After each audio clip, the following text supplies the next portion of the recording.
Իշխան Սաղաթելյան ներկայացրեց մի քանի ընդհանուր ուղղությունները, քվեարկելու իրավունքի խոչընդոտման բազմաթիվ դեպքեր,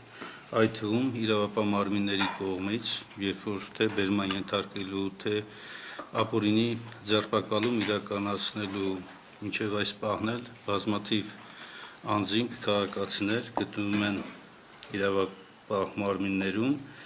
առանց նույնիսկ նրանց որևէ կոնկրետ իրավախախտման մեջ մեղադրանք ներկայացնելու։ Ոստիկանության անձնագրային բաժիններն են բազմաթիվ խոչընդոտներ ստեղծել, հատկապես այն քաղաքացիների համար, ովքեր Հայաստանի Հանրապետության քաղաքացի լինելով հանդերձ չունեն հաշվառման կոնկրետ հասցե եւ նրանց կամ չեն տրամադրում անհրաժեշտ տեղեկանքը, ձգձգում են կամ ուղղորդում են, որ գնան դատարաններ։ Այստեղ գալիս է նաև դատարանների գործողությունները կամ անգործությունը, երբ որ դատարանները պարզապես կամ հրաժարվում են ընդունել նման դիմումները, կամ փորձում են տարբեր պատրվակով ձգձգել։ Այդպիսի կոնկրետ դեպք քիչ առաջ էլ տեղի ունեցավ, երբ Հոսեփ Աբեդյանը Իրանից առավոտվանից չի կարողանում իր քվեարկելու իրավունքը իրացնի։ Ոստիկանությունից, անձնագրային բաժնից ասում են, մենք չենք կարող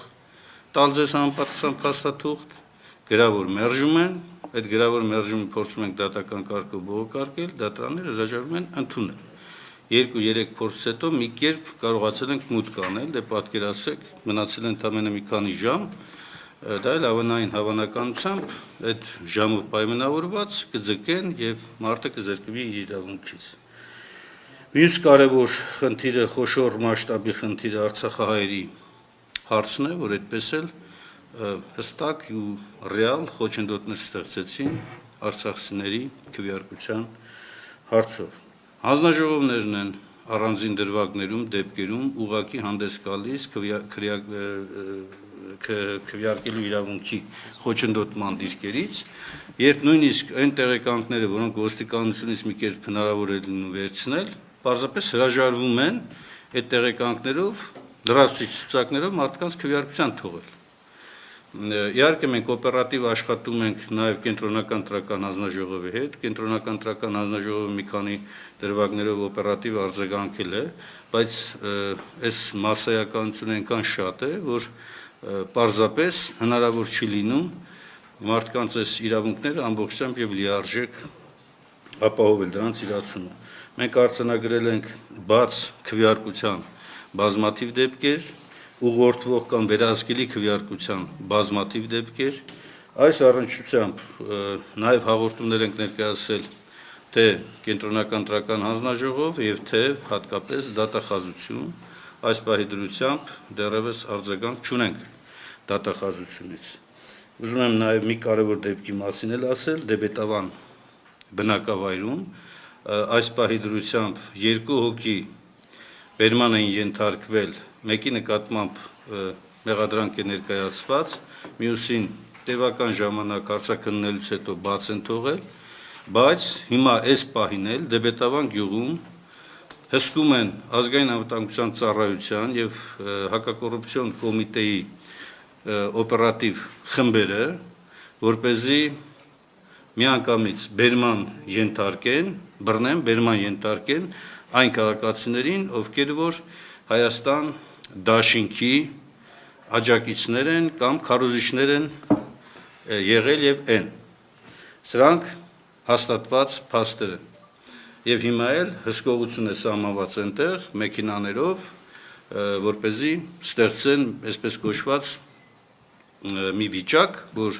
մարդիկ հենց դուրս կան գնան քվեարկության, միանգամից իրականացնեն իրենց ապօրինի գործողությունը։